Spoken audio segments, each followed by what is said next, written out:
ನೋಡಿ, ಶಿಕ್ಷಣದಲ್ಲಿ ರಾಜಕಾರಣವನ್ನು ಯಾವತ್ತೂ ನಾವು ತರಬಾರ್ದು.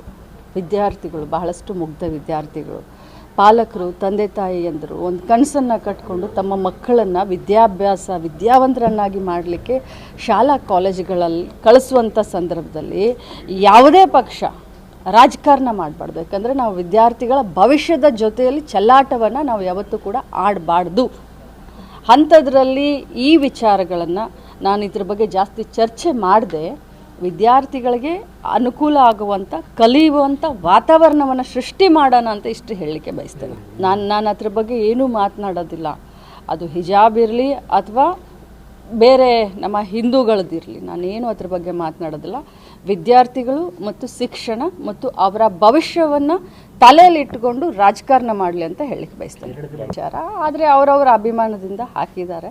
ಬಟ್ ಏನೇ ಇದ್ದರೂ ಕೂಡ ನಾವು ಮೊದಲಿನಿಂದನೂ ಹೇಳ್ತೀವಿ, ನಾವು ಪಕ್ಷದ ಶಿಸ್ತಿನ ಸಿಪಾಯಿ. ಹೈಕಮಾಂಡ್ ನಿರ್ಧಾರ ಅಂತಿಮ, ಅದು ಹೈಕಮಾಂಡ್ ಬಿಟ್ಟಂಥ ವಿಚಾರ. ಸಚಿವ ಸಂಪುಟ ಇರಲಿ, ಸಚಿವ ಸಂಪುಟ ಪುನರ್ರಚನೆ ಇರಲಿ ಅಥವಾ ಮುಖ್ಯಮಂತ್ರಿ ಬದಲಾವಣೆ ಇರಲಿ, ಇದು ಪ್ರತಿಯೊಂದು ಕೂಡ ಹೈಕಮಾಂಡ್ ಬಿಟ್ಟಂಥ ವಿಚಾರ. ನಿಮ್ಮ ಊರಿನಲ್ಲಿ ಹಾಕಿರುವ ಬ್ಯಾನರ್ ನಿಮ್ಮ ಫೋಟೋ ನಿಮ್ಮ ಕಾರ್ಯಕರ್ತರ ಅಭಿಮಾನದಿಂದ ಹಾಕಿದ್ದಾರಾ, ನೀವು ಹೇಳಿ ಹಾಕಿದ್ದೀರಾ, ಹೇಗೆ? ಅದು ಹೇಗ್ರಿ ನಾನು ಹೇಳಿ ಹಾಕಿಸ್ಲಿಕ್ಕಾಗುತ್ತೆ? ಅವರವರ ಅಭಿಮಾನವನ್ನು ಕೂಡ ತಡಿಲಿಕ್ಕೆ ಸಾಧ್ಯ ಇಲ್ಲ. ಇಲೆಕ್ಷನ್ ಇತ್ತು 5 ರಾಜ್ಯದಲ್ಲಿ. ಇಲೆಕ್ಷನ್ ಮುಂಚಿತವಾಗಲೂ ಯಾವ ಪೆಟ್ರೋಲ್ ಡೀಸೆಲನ್ನು ಏರಿಸಲಿಲ್ಲ. ಇಲೆಕ್ಷನ್ ಗಿಮಿಕ್ ಮಾಡಿದರು.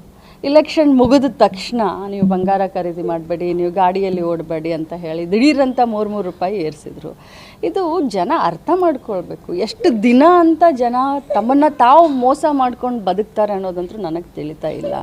ಅವರು ಯಾವುದನ್ನು ತೋರಿಸ್ಬೇಕಂತ ಇದ್ದಾರೆ ಅದನ್ನು ಜನ ನೋಡ್ತಾ ಇದ್ದಾರೆ. ಸೊ ಪೆಟ್ರೋಲ್ ಡೀಸೆಲ್ ಬೆಲೆ ಏರಿಸಲಿಕ್ಕೆ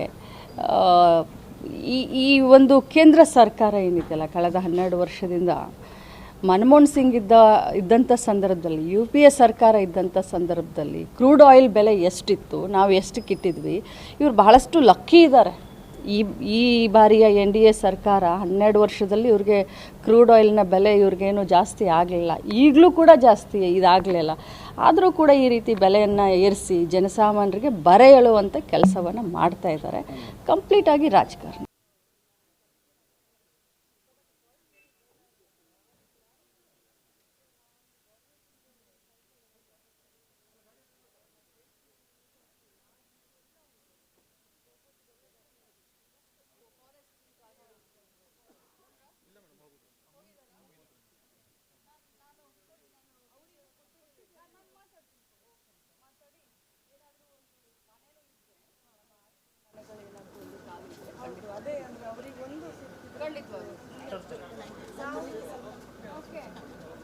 ಅವರ ನೇಬರ್ ನಾವು ಕರ್ಕೊಂಡು ಬಂದದ್ದು ಅವರಿಗೆ ಇಲ್ಲಲ್ಲ.